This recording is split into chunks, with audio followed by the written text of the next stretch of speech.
Hello, everyone. Good afternoon, good evening, good morning to you, depending where you are. We are about to get started. So, welcome to today's webinar. Can you guys hear me okay? Just tell me in the chat if you can. Thank you. So, warm welcome to you. My name is Sheila Baker. I will be presenting to you today on how to teach reading. I'm located in near Budapest in Hungary. Sometimes I can be found in Toronto, Canada, and some other places. It would be great to see where you are located. So please feel free to say hi in the chat and tell us where you are located. Thank you, Sarandia, for letting me know that you can hear us. Awesome. So they've got people from New Mexico. Wow. Greece. Oh, sorry, not Greece. California. Welcome. Cape Town, South Africa, London, Singapore. Wow. Vancouver, Ontario. Very nice. Happy Saturday to you all. Chicago, Illinois. Italy. Another person from England, Malawi. Wow. Quite a range. I think we've covered the map pretty well. Dublin Island. Welcome, everyone. So I've been to Romania. Hello. Ada. So I've been a teacher for about 120 years now. Over 25 years and counting and loving it. I have taught EAP, English for Academic Purposes, LINC, which is Language Instructions for Newcomers to Canada, and everything in between from beginners to advanced. And I have been doing teacher training for over 5 years and loving it as well. I have taught students from every continent, many countries. And sorry, my cat wants to say hi too. All right, so let's take a look at what we'll be covering today. So here's a brief overview. So we'll talk about the different approaches to reading. We'll take a look at the task feedback cycle and how to choose an appropriate task. So we'll talk about the differences between skimming and scanning, the different ways of processing information, top down or bottom up, and then we'll talk about extensive reading. And the second half of the presentation will be your chance to ask questions. So we'll do Q&A, the question and answer period. So it gives us lots to look forward to, and I will also be sharing resources with you at the end. So let's take a look at the different approaches. So first of all, why teach reading? Well, it is such an essential skill. We need it for everyday life. We need it for work, study, or even just pleasure reading. Many people still do that despite all the other uh, interferences from technology, or we do read in a digital format as well. It's an excellent way to increase your vocabulary because you just figure it out from context, right? You're not gonna run to the dictionary every time you see a new word. You just figure it out. Helps with your grammar to include more a wider range of structures such as sentence variety, connectors, punctuation, and all that fun stuff. And it's good to see how other writers write. So it's a good model for our how to write a good text. We are exposed to different genres. You see all the different structures, the styles of writing, interesting topics for discussion. So it can jumpstart your speaking activity for our students, perhaps. And it can also serve as a springboard for imaginative and engaging lessons. It's a great way to kick off a new topic, for example. And when it comes to modeling, we do need to do that. For example, how to write an email. If you're teaching business English or just want to teach how to write a good email, sometimes students don't know how to write to their teachers, how to write a good paragraph or an essay, or if you get into academic, teaching academic English, how to write a good research paper. All of these things, it's good for students to see a model of what is a good thesis statement, what is a good topic sentence, how to structure each paragraph. So don't just think about the regular reading text. Think outside the box. And let's talk about approaches to reading. So just like listening, it is a receptive skill. The difference is with listening, we don't have much control over the speed, whereas reading, we often can control the speed, how fast we read. But the procedures are going to be similar, except people read at different speeds and in different ways. And what are some of the issues that students might experience in reading? If you could put that in the chat, and then we'll talk about that.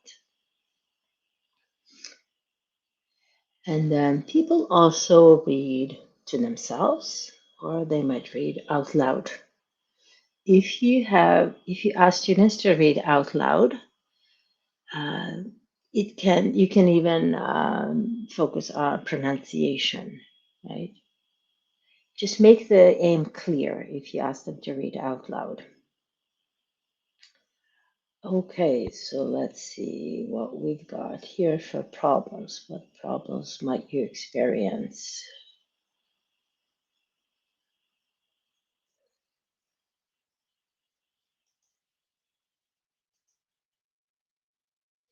Okay, so that was the question.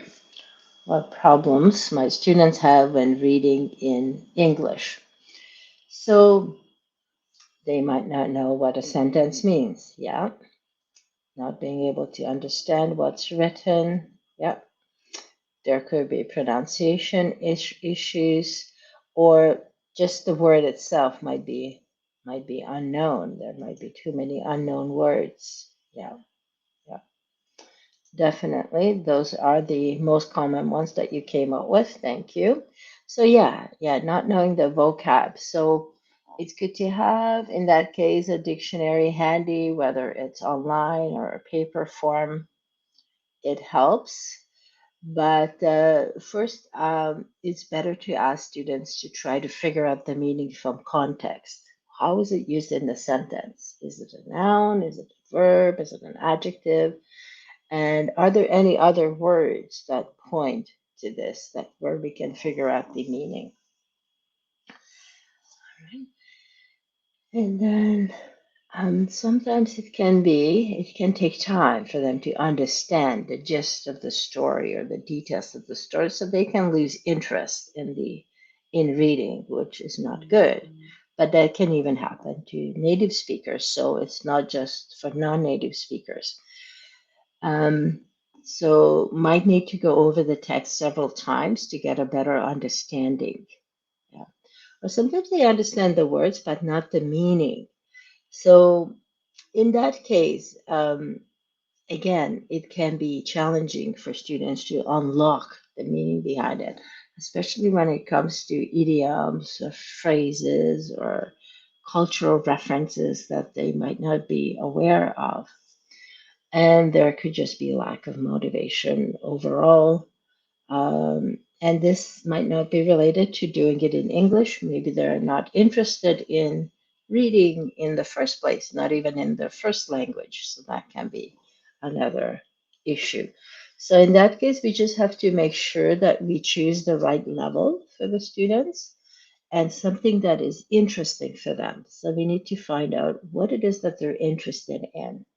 Like teenagers, they'll be more interested in stories about superheroes and maybe romance or sci-fi. But older adults might be more interested in more in-depth stories, like stories about the environment or safety and things like that, or deep philosophy. They're into that. So you do a needs assessment at the beginning of the semester, and you find out what they're interested in, and then choose your material accordingly. And so get to know your audience, and that will help motivate them. And then find different ways to engage them. Don't just do the same thing over and over again. Make it interesting. Variety is the spice of life, so keep them engaged. Don't be too predictable, right? Just mix it up. Try different ways of approaching reading. And then let's take a look at the task feedback cycle. So it kind of gives an overview to the process. And for example, a roadmap. So it's not set in stone. It serves as a guide, right?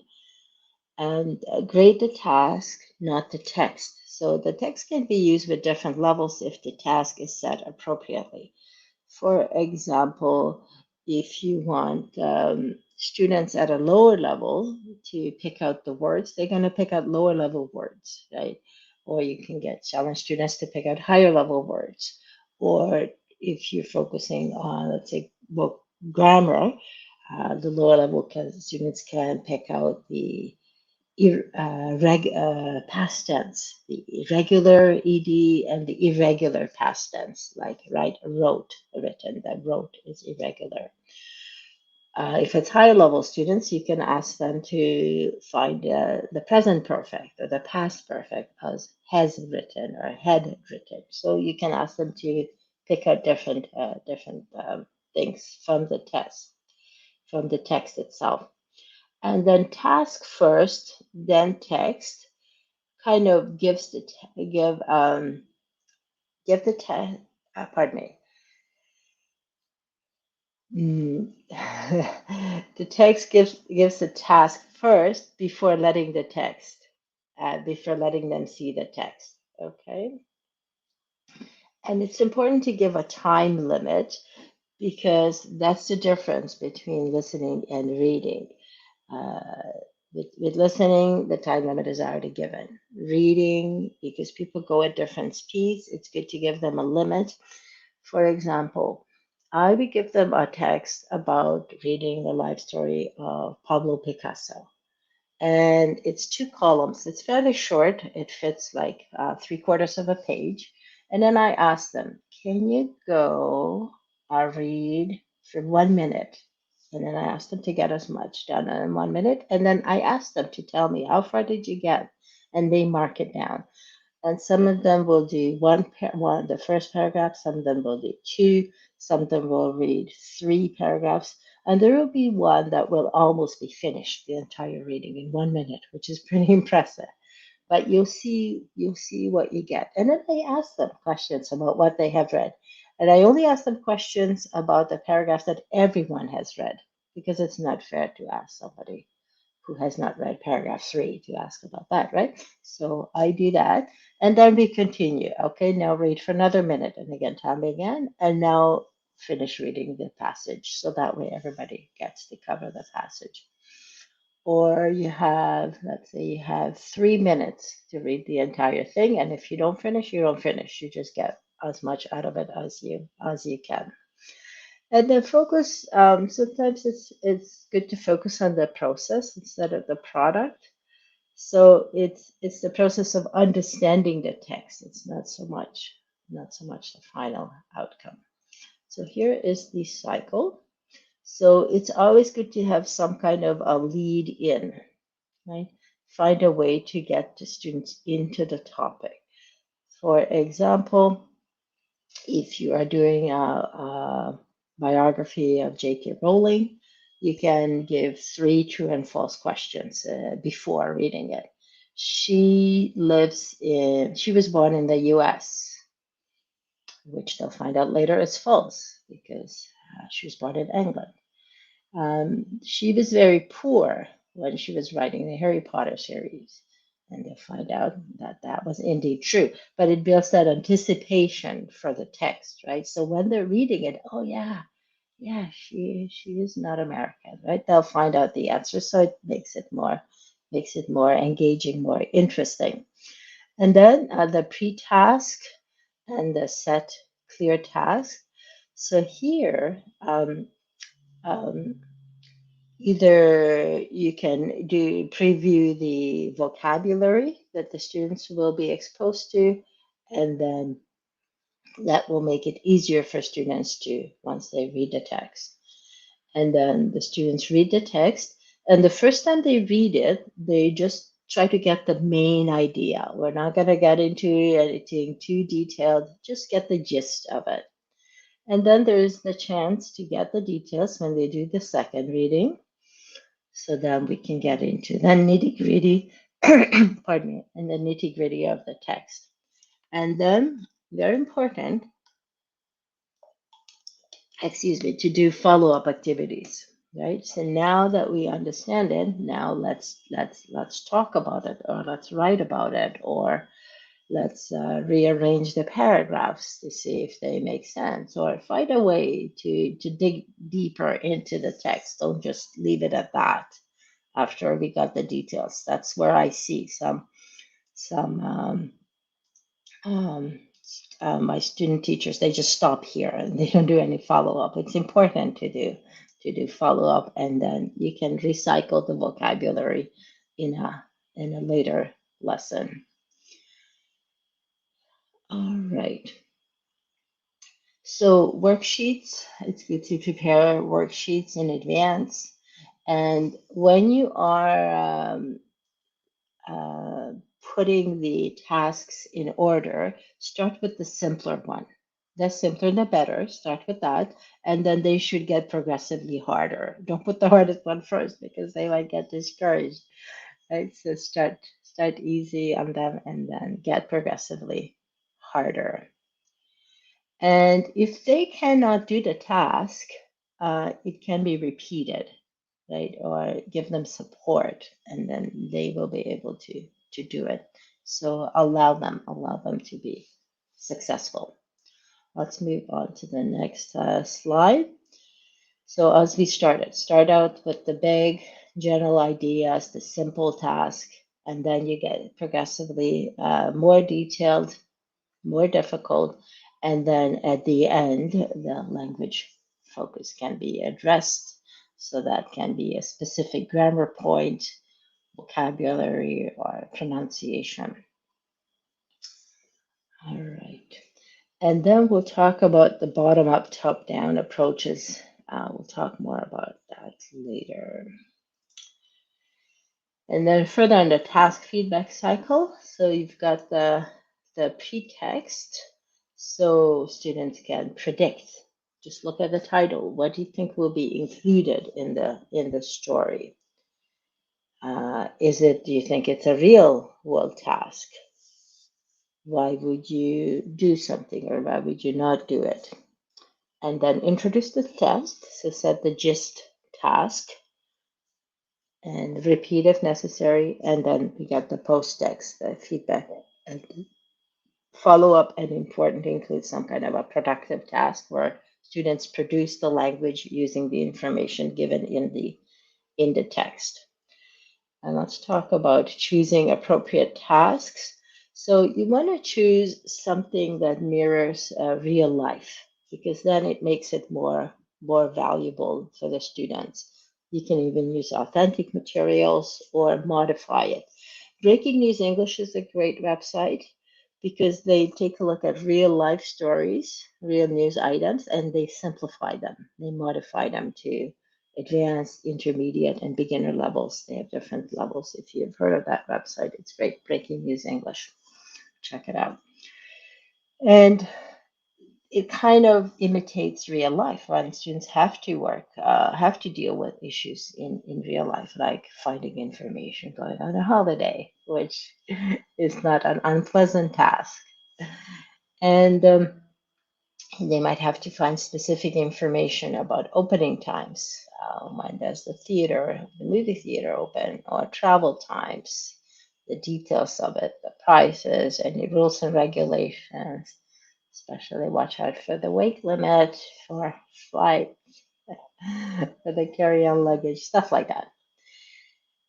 All right. And so it's good to have a balance of authentic and learner created or teacher created materials, have a balance between the two, but important to include authentic materials as well. And the difference between skimming and scanning. Skimming is you're trying to get the main idea. It's like skim milk, the top part, the best part has been taken off, all the fat and the good stuff. So that's the gist of the story. What's the main idea, the overall theme here? All right. So when the students do the first reading, that's what they focus on. Scanning, on the other hand, it's like a scanner. It reads the information and it stops, right? So when you need to find a specific number, an address, you look for the house number, for example, and then once you find it, you stop and that's it. So that's scanning. You're just looking for a specific detail. So which one do you think is more challenging? Skimming or scanning?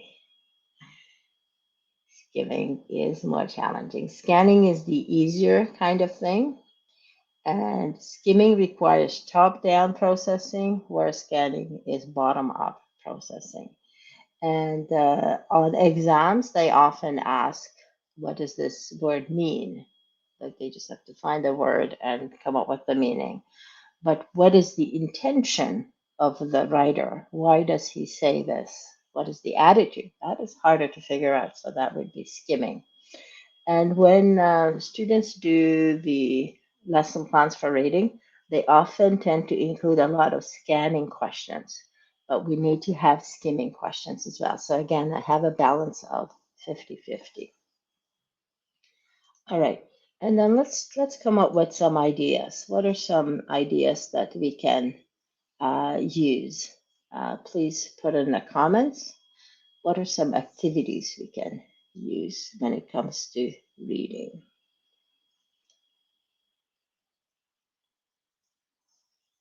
Will be beneficial for students. Oh yeah, thank you, Graka, for writing that in. Breaking News English. Yeah, in the chat. Good.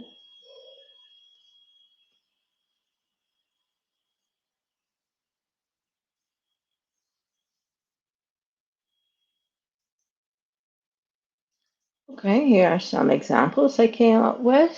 Role plays. Okay, role play would be like a follow up once they do the reading. Word gap is good. Yeah. Thank you, Jolene. We can reorder paragraph, find words in the text to match the definitions. Think of a title or headline for a text, like don't put the title, but the students come up with it. Or reinsert the missing words. Discuss interpretations of it. Yeah, good. And then scanning for a specific word, Emma says, and what it means. Yeah, based on context. Word search. Yeah, students love doing those. Creating travel plans to English countries. Yeah, where English is spoken, like the UK and the US. Okay. Reading circles, groups. Great ideas. Thank you for sharing those. Awesome. And then the difference between top down and bottom up processing. Bottom up is when you build an understanding of a text from individual small pieces.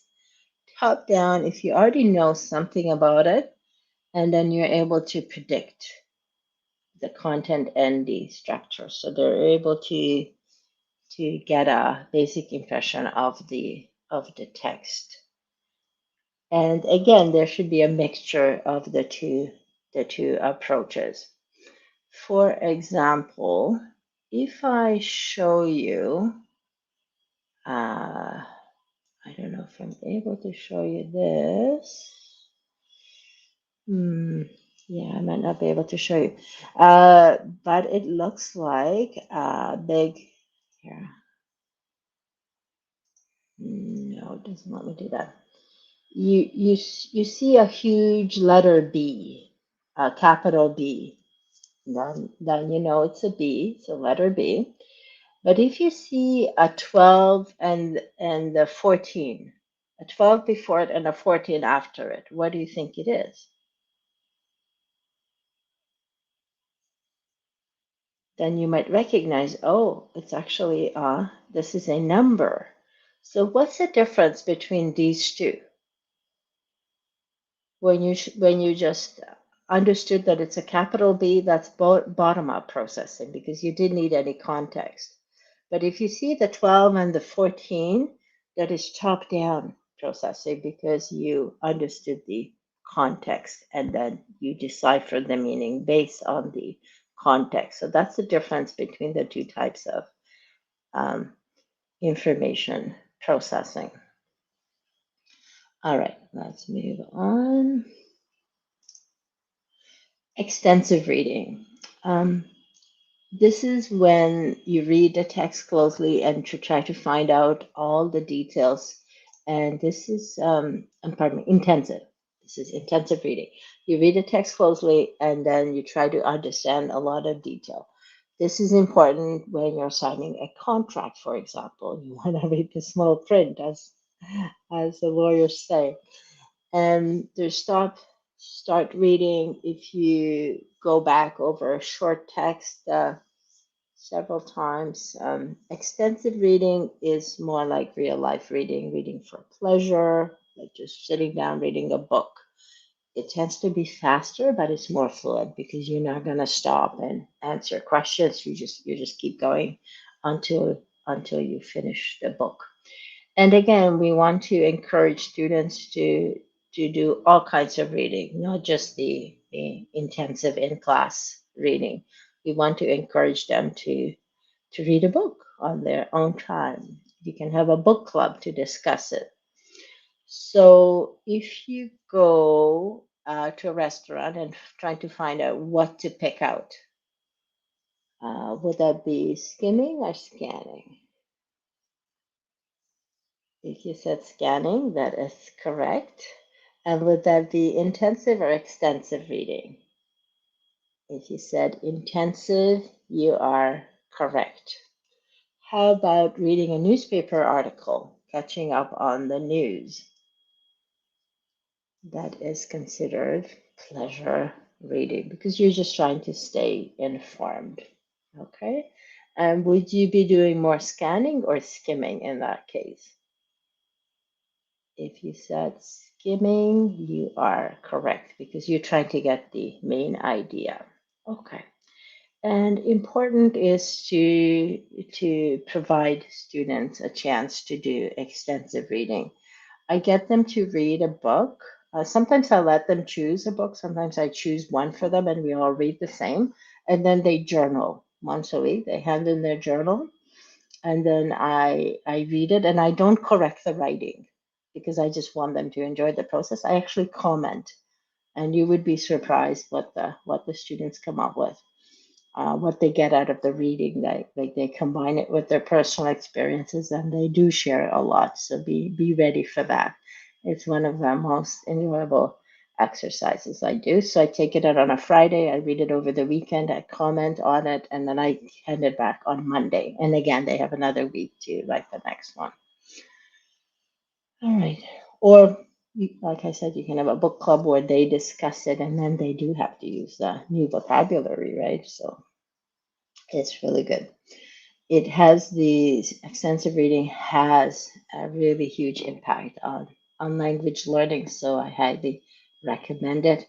And it also gives them a chance to go back to the unknown vocabulary, and that's especially useful in academic writing. So the more they read, the more vocab they have, and then they have a better understanding of grammar. And vocab really affects everything because then they're able to listen to more information. They're able to produce more orally and writing. So really, we want to encourage uh, vocab. And really, when it comes to reading, a lot of it is vocabulary, understanding the words and the connection between them. So you'll find this direct connection. Those that are readers, their English tends to English skills tend to accelerate at a faster rate. So just encourage them to do read a lot, find out what they enjoy reading, keep some text close at hand. It can be on Kindle, a bedside book, on their phone. They are used to reading on their phone a lot. And then outside the classroom, so learning doesn't stop. We want to encourage lifelong learning, obviously. So authentic text, internet, blogs, newspapers, English is everywhere. I asked them to come on what science, English science, and we find for mistakes. It's a lot of fun. Readers, look for those books that are especially designed for ESL students. The Penguin Readers is a really good series. And on the back, you'll see is it American or British English? It will tell you the word range. Like this, they need to know 2,000 words to read this book, and it tells you the level. And sometimes it even comes with a CD, or you can listen to it online. They often have an online audio component. So, and they sometimes even have exercises already prepared that you can use, or the students can go through them. I like using short stories as well. They have been very proved to be very useful, because then you get the storyline, right? We get to the climax and then the resolutions of the different parts of a short story. And then we can do other things like metaphors and similes and alliteration and all these literary devices. So we can take it to the next level. They really enjoy reading it because it's more intellectually challenging. So it's not just your basic who did what, but what was going on, like and why did he do this? Or why did she react that way? So there's a lot more to it.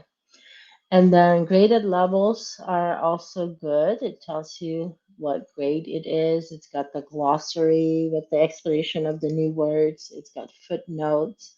So you can use it for individual work or group work as well.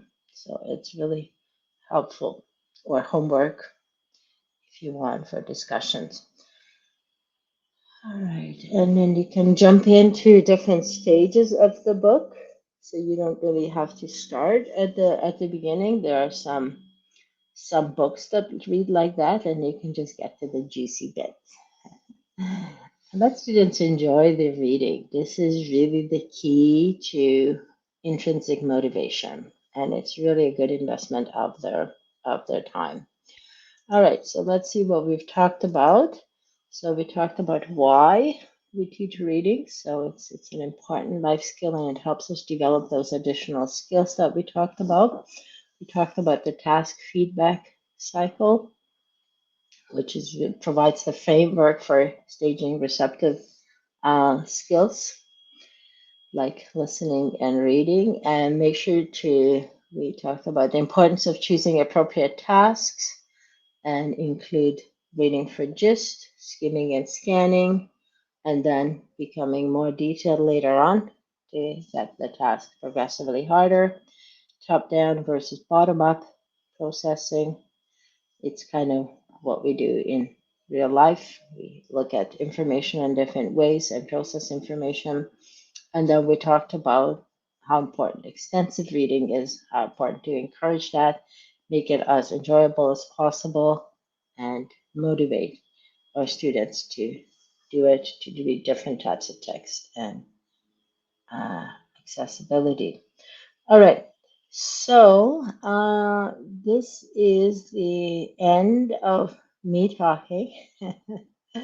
And just to note that all previous webinars are available on our TEFL Academy YouTube channel, so feel free to check them out.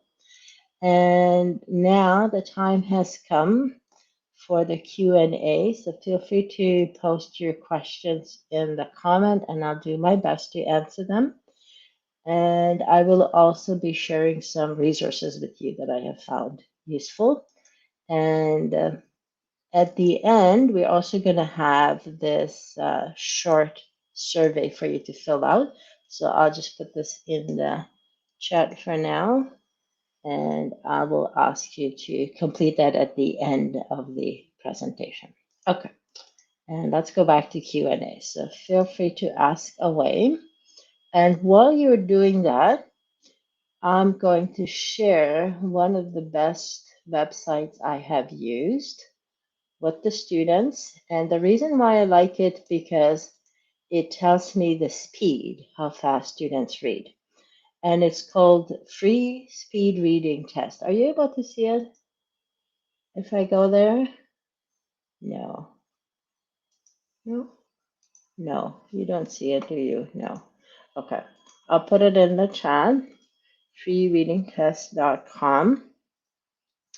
And the reason why I like it, because students are able to read a text and then they're asked, after they're done reading, they click done reading and they're asked 4 questions. They answer those 4 questions and then it will tell them the results. And the results will tell them the reading speed and their comprehension. And the reading speed is really important because it gives them a number, a measurable number, and they can see their own progress. And the reading's really short, so it can be done in 2-3 minutes. And there are always 4 questions, so it's consistent. And that way students can see their progress. So we usually do this at the beginning of the class. Okay, do the next speed reading. And they have 13 levels, and each level has 3 stories, and they have 5 topics. So there are lots to choose from. Yeah, so I put it in the chat for you. All right, and then Mary asks the question, what stages of the reading lesson can you use or can you not use scanning questions? Okay, so the scanning questions are the easier questions, the who, what, when, where, why questions. Well, you can use them basically at any stage of the lesson, but especially after the second reading, because then we're focusing on the details. So at that stage, it's good to ask that question as to who did this, what did he do, why did he do it, right? So especially after the second reading, I would recommend doing so. Okay, and yeah, thank you, Becca, for the kind feedback. Yeah, I'll try to include some of my own experience because I find that students tend to remember stories better and kind of sticks with you.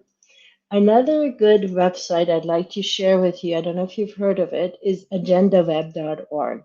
It's awesome. The reason why I like it, I'll put it in the chat for you. The reason why I like it because they have different ways of using your reading skills. For example, signs. Here's a sign. Keep this door locked when the room is not in use. And the choices are 4 multiple choices.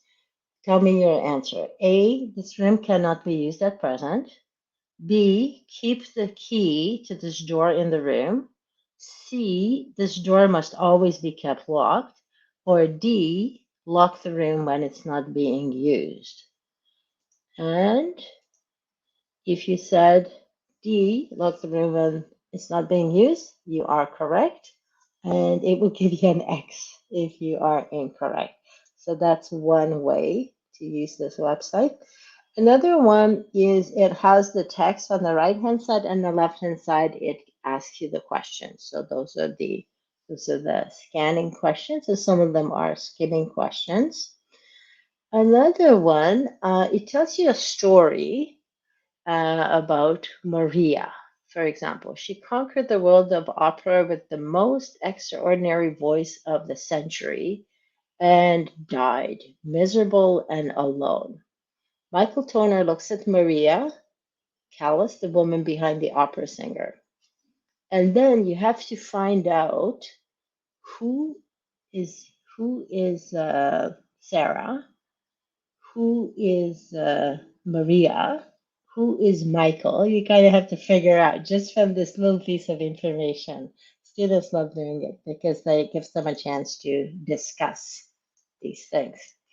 Another thing it does, it gives you a letter, for example, a business letter. Dear Miss Landers, I run a hairdressing shop at such and such a place. I started it because it was very successful, but I plan to retire later this year, and I have heard from a business acquaintance that you intend to rent a shop to a hamburger bar. So, what do you think the story is about? Is it to talk about the success of the business, or is it to talk about, is it complaining that there's a burger shop coming up? Yeah. And if you said that it's a complaint letter, you are correct. Yeah. And it also provides a nice example of the letter. And last but not least is filling in the blank that some of you have recommended. And I like this one. So this one is the gap fill on the website that I showed you, that I shared with you. And you have four choices. After 2 weeks of worry, a farmer blank the north of England. So what would you say, the north of England? In, of, at, or to? And if you said in the north of England, you are correct. And again, students can just check their answers.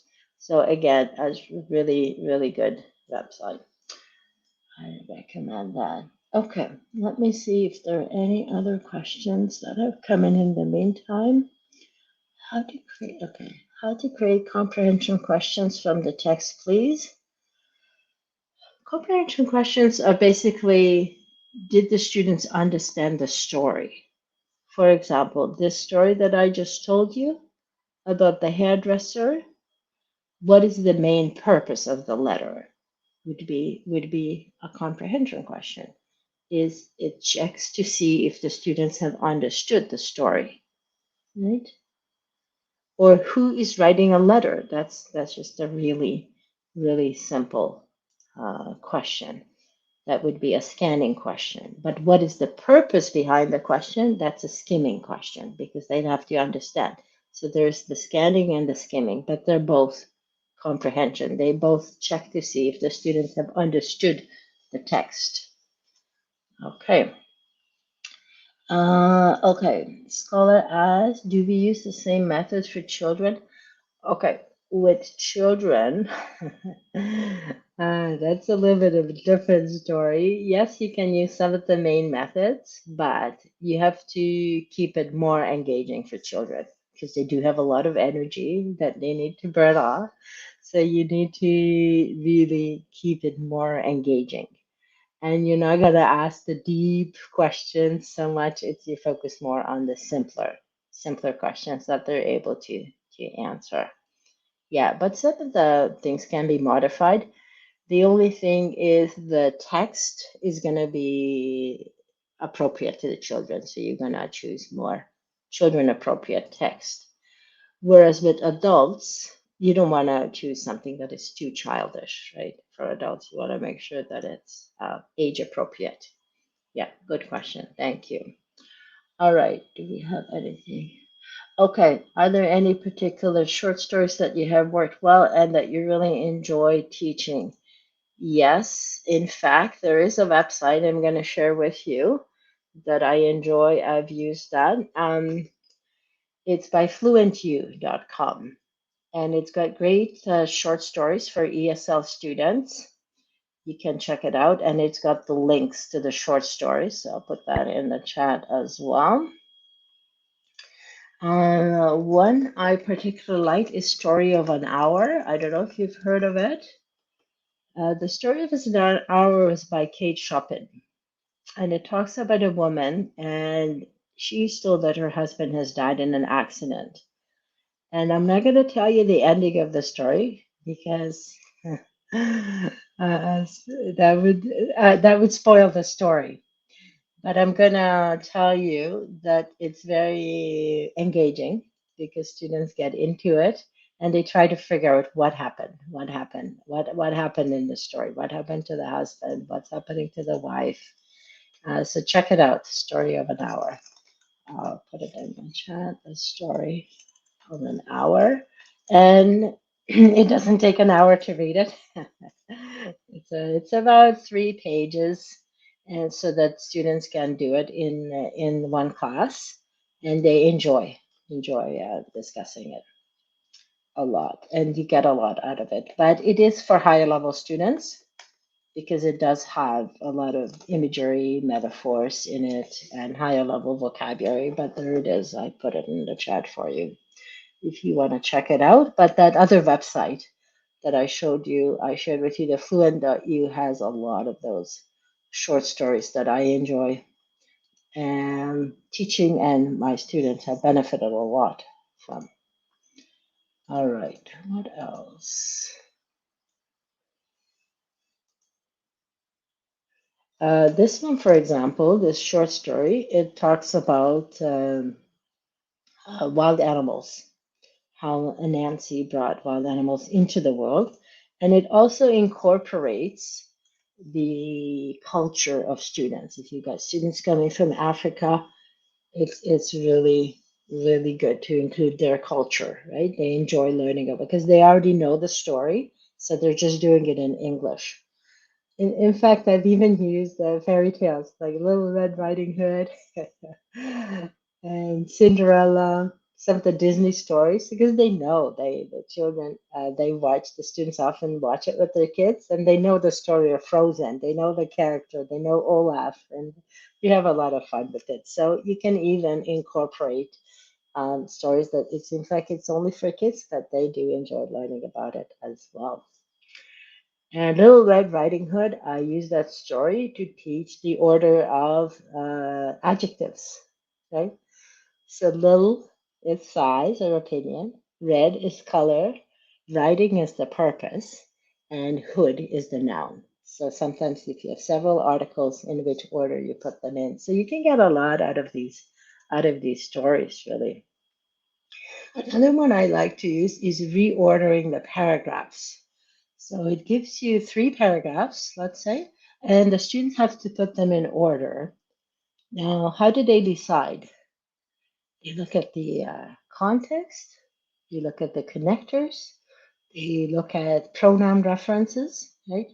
If the person is mentioned by first name and then next time it's he, and we know the he comes later. So here's another good one. I put that in the chat as well.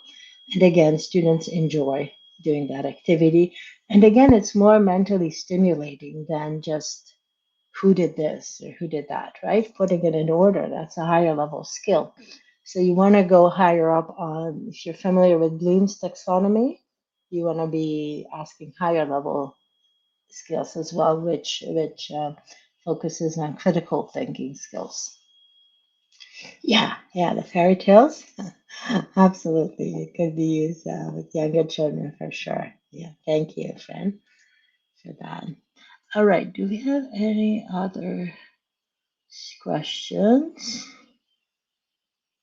When teaching different levels of students in the same class, does it mean I should provide different reading activities to suit each level? Um, if there are small differences, then no, that just one set of activities is fine. If there is a big gap, like one time I had advanced and beginner students in the same class, that was really confusing for me. I had to color code the things, but then it's good to then it's good to separate the activities. So you can give the same text, but you ask higher level questions from the higher group and lower level questions from the lower group. Because the lower group is just not going to be capable of doing the higher level stuff.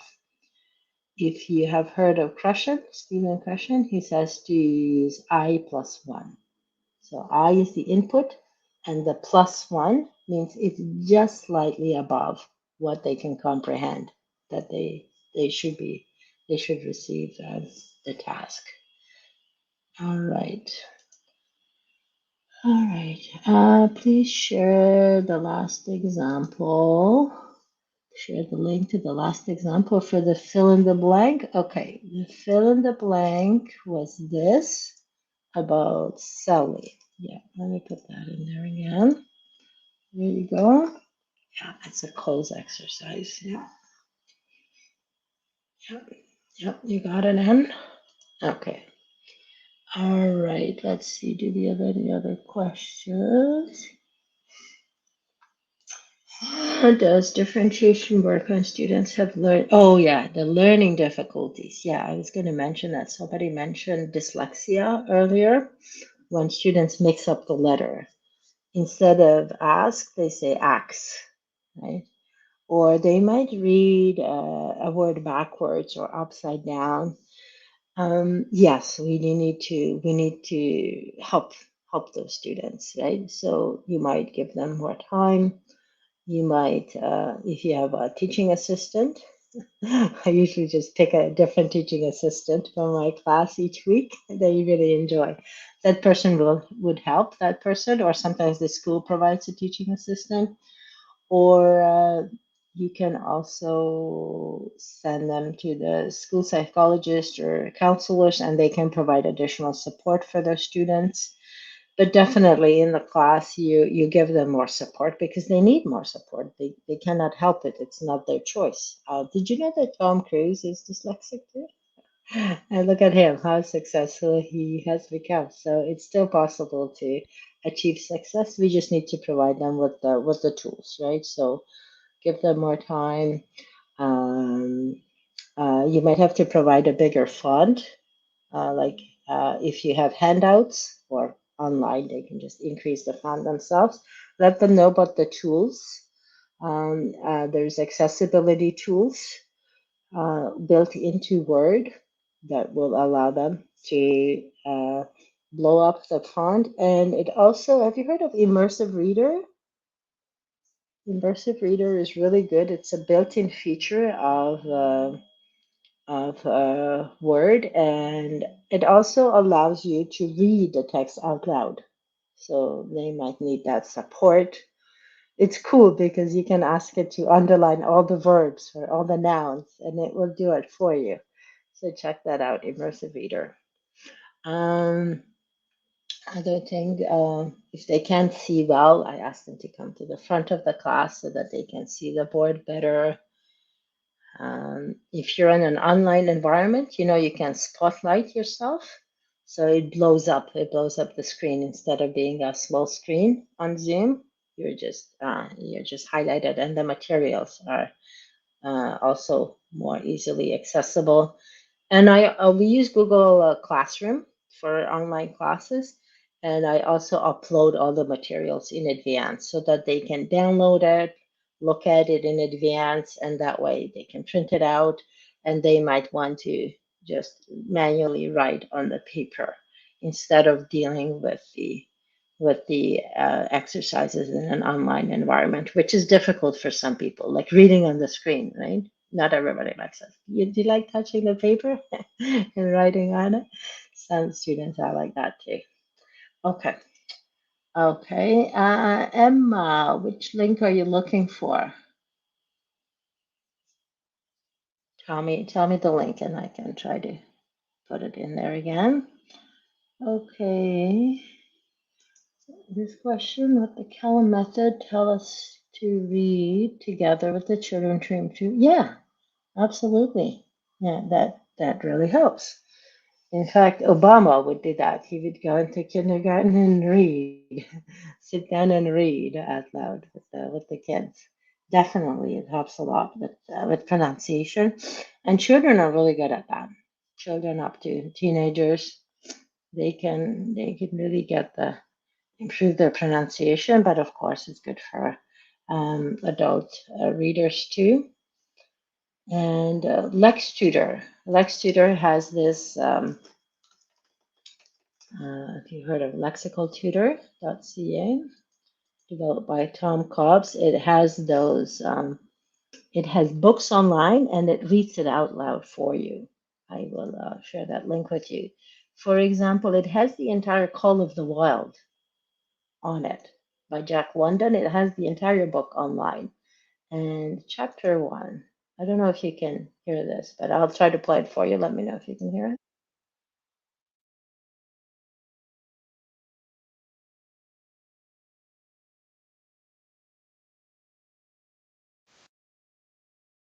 Okay, you probably couldn't hear it, could you? Yeah. Okay, I'll read it for you.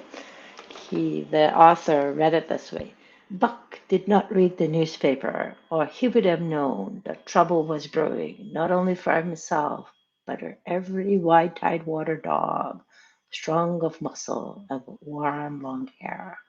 So he reads it with a lot of emphasis, and that way, students can listen to it and try to imitate that intonation.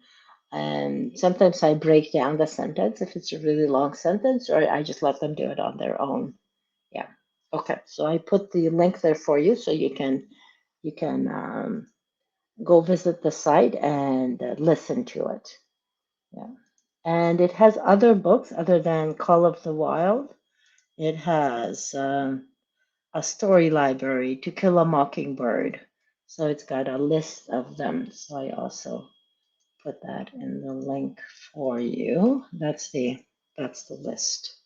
There you go. Are you able to access it? Okay. Okay. Excuse me. Okay. Thank you. All right. Please, can you give me some examples of first reading, pre-reading questions, and second reading task? Okay. So the first reading, you're just trying to get the gist of it. Just you're trying to get the main idea. Remember that story I told you about the person wrote a letter? I'm trying to, and I asked you why. Why did the person write this letter? And she wrote it because she was complaining, right? So that's the first question you can ask. And then later on, you can ask a question, what kind of company is coming in, the second company? And you can, that would be a more specific question because then they understand the story better, right? So then it would be the burger. Bob the burger is trying to move in next door, right? So that would be a more specific question. So start out with the general and then you get more specific progressively. Okay. To pronounce your words a bit clearer. Yes, sorry, Mark. Thank you. I will try. I will try to do that. Thank you, Mark, for that feedback. Appreciate it. Okay. Yes. Okay, good. Do we have any more questions? I've got another 2 minutes left. Okay, if no more questions, thank you so much for being here. We appreciate you taking time out of your busy schedule. And if you could complete this short survey, that would be much appreciated. And again, I will put the link there for you in the chat. We hope you got a lot out of it and you'll be able to apply some of these tips in your own teaching. So here's the link again for the survey. If you could take a few minutes to complete that, that would be much appreciated. Thank you for being here. Oh, yeah, that's a good question. Teaching on vocab, do you focus on a certain level? Do you focus on just the words at that level? Yes, it's certainly good to do that. So you know Vocab Kitchen, you know that website where you can plug in some text and it will tell you the level. So if you put in some information, it will identify those levels that are B2, for example. Excuse me. Yeah, I'll put that in the chat for you as well. If you want to focus, if you want to focus on the B2 words, then it will do that for you. That's really, really important because the lower level words they already know. If it's like a C1, C2 level, it might be too high. So you want to focus just on that B2 level, for example. It's good to focus on just one level. All right, thank you everybody. Enjoy the rest of your weekend. It's a long weekend in Canada. We have Monday, Family Day.